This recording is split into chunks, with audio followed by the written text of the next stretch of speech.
बिहार चुनाव का रिजल्ट आ गया है और नीतीश कुमार इतिहास रचते हुए एक बार फिर से सीएम बनने जा रहे हैं। नीतीश इज फिनिश्ड कहने वालों को ये दिखा दिया कि बिहार में नीतीश ही है सबसे बड़े लीडर। नीतीश की जेडीयू दूसरी सबसे बड़ी पार्टी बनकर उभरी, वहीं बीजेपी राज्य की सबसे बड़ी पार्टी बनी। महागठबंधन जिसको लेकर सोशल मीडिया पर खूब हवा बनाई गई कि तेजस्वी सीएम बनेंगे, उसकी हालत अब ऑपोजिशन में बैठने लायक बहुत मुश्किल से हुई है।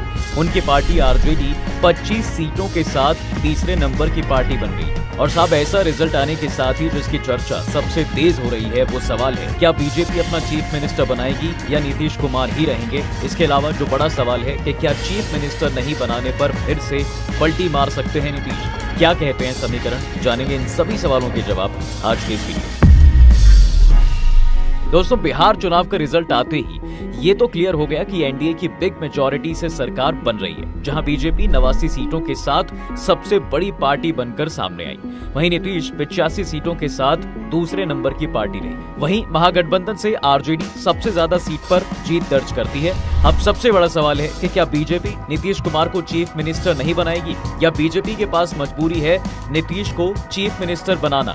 तो इसका जवाब बिल्कुल सिंपल है, नीतीश को चीफ मिनिस्टर बनाना बीजेपी की मजबूरी है। इसके पीछे का कारण है केंद्र में मोदी सरकार को बचाए रखना। दरअसल केंद्र की सरकार नीतीश नायडू फैक्टर पर टिकी हुई है। अगर बीजेपी अपना चीफ मिनिस्टर उन्हें नहीं बनाती है तो नीतीश पलटकर महागठबंधन के साथ सरकार बना सकते हैं। और अगर ऐसा होता है तो 293 सीटों के साथ केंद्र में चल रही एनडीए सरकार अल्पमत में आ जाएगी, जिसका मतलब होगा कि मोदी गवर्नमेंट गिर जाएगी। और ऐसा मोदी कभी नहीं चाहेंगे कि उनकी कुर्सी खतरे में आए, क्योंकि नीतीश के 12 और अगर नायडू भी साथ आ जाते हैं तो उनकी 16 सीट यानी कुल 28 सीटें होंगी। और एनडीए से इतने सांसदों की संख्या कम होने पर मोदी सरकार के सांसद बचेंगे 265 और बहुमत के लिए चाहिए होते हैं 272, जो कि नीतीश नायडू के अलग होने पर पूरा नहीं हो सकता। तो बीजेपी के पास मजबूरी है कि वो नीतीश को सीएम बनाए रखे या उनके सांसद को अपने साथ मिला ले और बिहार में भी कांग्रेस और अन्य विधायक को अपने साथ जोड़ ले, तब जाकर बीजेपी दोनों जगह की सरकार बचा पाएगी। लेकिन एक सवाल ये भी है साहब कि क्या नीतीश के पलटने से महागठबंधन की सरकार बन जाएगी। इसका जवाब है नहीं, क्योंकि महागठबंधन इस चुनाव में ऐसी परफॉर्मेंस ही नहीं कर पाई। जहां नीतीश की पार्टी 85 सीट जीती है, वहीं पूरा महागठबंधन 35 सीटों पर सिमट गया है। तो अगर दोनों को मिला भी दें तो ये होगा 110, जबकि 243 विधानसभा वाले राज्य में मेजॉरिटी के लिए 122 के आंकड़े को पूरा करना पड़ेगा, जिसके लिए सिर्फ नीतीश के पलटने से नहीं होगा। तो सवाल है कि तेजस्वी और नीतीश क्या इस आंकड़े को पूरा कर सकते हैं।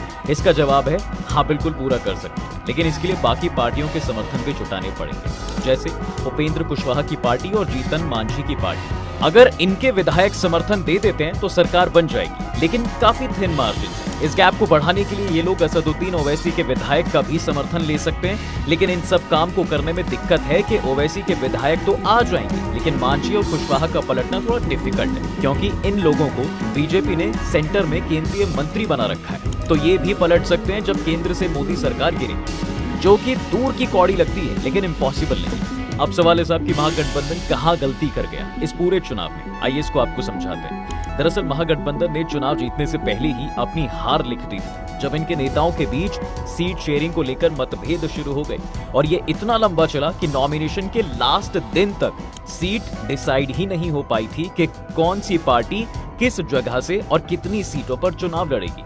सब अपना अपना सिंबल बिना समझौते के बांटने लगे, जिसका नतीजा हुआ कि 9 सीटों पर महागठबंधन की आपस में लड़ाई थी, जिससे इनका वोट डिवाइड हो गया और इसका पूरा फायदा एनडीए को मिला। वहीं सीट शेयरिंग से महागठबंधन को दिक्कत सिर्फ इतनी नहीं हुई, बल्कि इसका असर सभी सीटों पर पड़ा है। सबसे ज्यादा समस्याएं तो लोकल कैंडिडेट्स को झेलनी पड़ी।